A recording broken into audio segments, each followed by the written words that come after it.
চুপ থাকো, একটা কথা বলবো না। তোমার সব নেকামো কথা আমার সহ্য হচ্ছে না। দেখো তুমি কোথা থেকে টাকা এনে দিবে এটা আমি জানি না। আমার টাকা লাগবে, লাগবেই। আমার শপিং করা বাকি আছে। ম্যাডাম, এই যে আপনার পার্সেল। আমি পেমেন্টটা অনলাইনে করে দিয়েছি, ধন্যবাদ। ম্যাডাম, একটা কথা বলতাম। বাইরে প্রচণ্ড বৃষ্টি পড়ছে, আমার পুরো শরীরটা ভেজা, আমার ফোনে চার্জও নাই। যদি একটু আমাকে ভিতরে 2 মিনিট বসতে দিতেন, আমি ফোনটা একটু চার্জ দিয়ে চলে যেতাম। আরও অনেক ডেলিভারি আছে তো, যদি ফোনটা বন্ধ হয়ে যায় তাহলে আমি ডেলিভারিগুলো দিতে পারবো না। প্লিজ এই উপকারটুকু করেন। আচ্ছা ঠিক আছে, আপনি আপনার আইডি কার্ড আর ফোন নাম্বার দেন। এই নেন আমার টিকিট।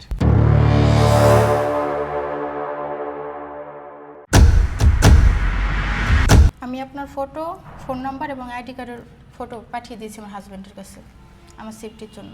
হুম, আচ্ছা আপনি ভিতরে আসেন। Thank you madam.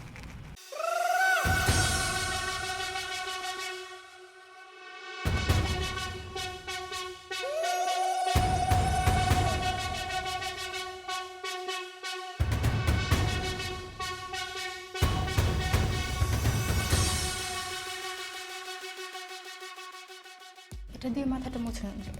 Thank you.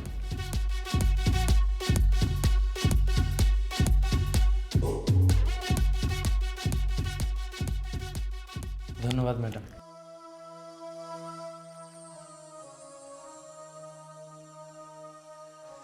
কি হয়েছে আপনার? আপনি কান্না করতেছেন কেন?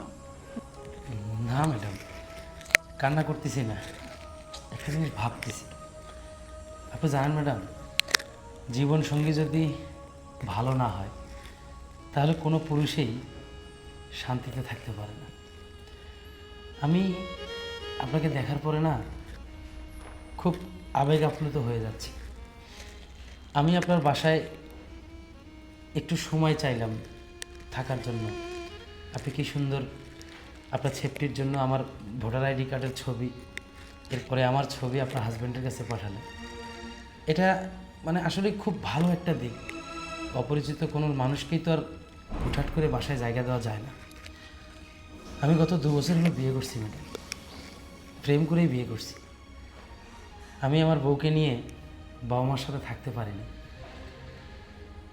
ওর নাকি গ্রামের পরিবেশ ভালো না, ও আমার বাবা মার সঙ্গে থাকবে না।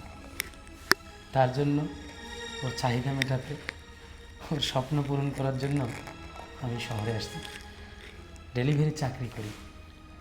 ঝড় বৃষ্টি, ঘূর্ণিঝড়, এমনকি দেশে যদি পরজগতেও সৃষ্টি হয়, তারপরও আমাদের বসে থাকার কোনো সুযোগ নেই। আর বসে থাকবোই বা কীভাবে? যদি আমি কাজ না করি তাহলে ওর চাহিদাগুলো মেটাতে পারবো না। ওর না অনেক টাকার দরকার, ও সবসময় আমাকে টাকার জন্য খোটা দেয়। সেজন্য দিন রাত একাকার করে পরিশ্রম করে যাই। আসলে ওকে আমি অনেকবার বলি যে দেখো, আমাদের জীবনটা তো কেবল শুরু মাত্র। আমরা যদি এখন সেভ না করি তাহলে আমাদের ভবিষ্যতে কী হবে? কিন্তু আমার কথা শোনে না ম্যাডাম। ওর আজকে মার্কেট লাগবে, কালকে মেকআপ লাগবে, পরশু ঘুরতে যাবে, এরপর খাবার দাবার, এই আর কি। আচ্ছা যাই হোক ম্যাডাম, এগুলো আপনাকে বলে কী লাভ? তবে আপনার ব্যবহারে আমি অনেক খুশি ম্যাডাম। আপনি আপনার স্বামীকে অনেক ভালোবাসেন। এই যে এই মাসের স্যালারিটা রাখো। এত কম কেন টাকা? কম বলতে আমি 2 দিন অ্যাবসেন্ট করছিলাম না, সেখান থেকে কয়টা টাকা কম পাইছি। তুমি 2 দিন অ্যাবসেন্ট করছো না কি করছো এগুলো তো আমার দেখার দরকার নাই। টাকা কম কেন সেটা বলো। এটাকে দিয়ে কি করব আমি? হ্যাঁ কি করব? এটা দিয়ে আমার শপিং হবে না কিছু হবে? তুমি বলো। দেখো, আমি কিন্তু যা স্যালারি পাই পুরোটাই কিন্তু তোমার হাতে আমি এনে দেই। আমি ওখান থেকে একটি টাকাও আমার জন্য রাখি না। এমনকি অন্য 10 জনের মতো মাসে একদিন একটা পার্টি দেবো, বন্ধু বান্ধব নিয়ে আড্ডা দেবো, আমি একটাই কিছু করি না, পুরো টাকাটাই তোমাকে দিই। আই চুপ থাকো, একটা কথা বলবো না। তোমার সব নেকামো কথা আমার সহ্য হচ্ছে না। দেখো তুমি কোথা থেকে টাকা এনে দিবে এটা আমি জানি না। আমার টাকা লাগবে, লাগবেই।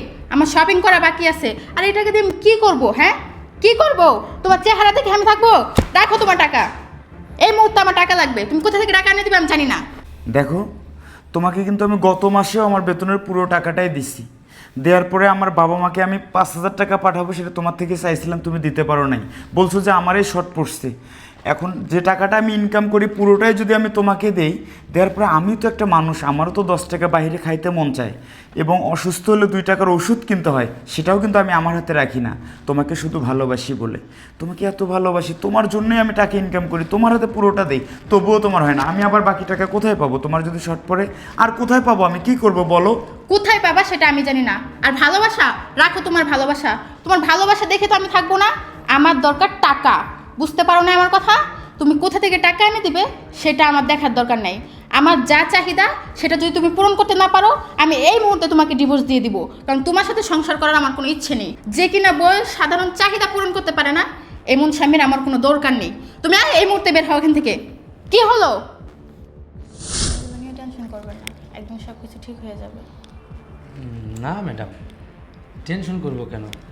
আসলে যার নসিবে যেটা আছে সেটাই তো। সরি।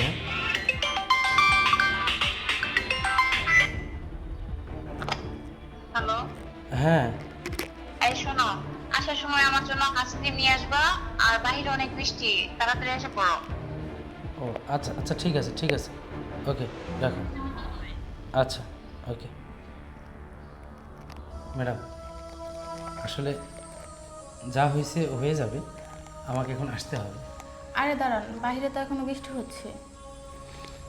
ম্যাডাম, বৃষ্টির পানির চাপটা হয়তো আমি সহ্য করতে পারবো, বৃষ্টিতে ভিজলে হয়তো আমার একটু কষ্ট হবে, কিন্তু আমি যদি সময় মতো বাসায় না পৌঁছাই আর ওকে যদি ওর চাওয়াটা পূরণ করতে না পারি, তাহলে হয়তো আমার বাকি রাতটা আর শান্তিতে ঘুমানো হবে না। ম্যাডাম প্লিজ, আপনি কিছু মনে করবেন না। ধন্যবাদ। হ্যাঁ, আসি।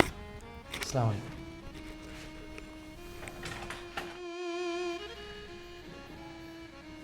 হায় আল্লাহ, আমি কত অন্যায় করছি আমার স্বামীর সাথে, তাকে কত বাজে কথা বলছি। আল্লাহ, তুমি আমাকে মাফ করে দাও। আমি আর আমার স্বামীর সাথে এরকম দুর্ব্যবহার করব না। এখন আমি বুঝতে পারছি তাদের শরীরের রক্ত পানি করে আমাদের জন্য ইনকাম করে, কত কষ্টই না করে, আর আমরা কত দুর্ব্যবহার করি তাদের সাথে। না, আমি আর আজকে থেকে আমার স্বামীর সাথে কোনো খারাপ ব্যবহার করব না। আমি আজকেই ওর কাছে ক্ষমা চাবো আর বলবো, এখন থেকে তুমি যা বলবা তাই হবে। আর এখন থেকে আমি আর এরকম টাকাও করবো না। টাকা দিয়ে কি হবে যদি আমার স্বামী না থাকে? না, দেখি হয় কখন আসে।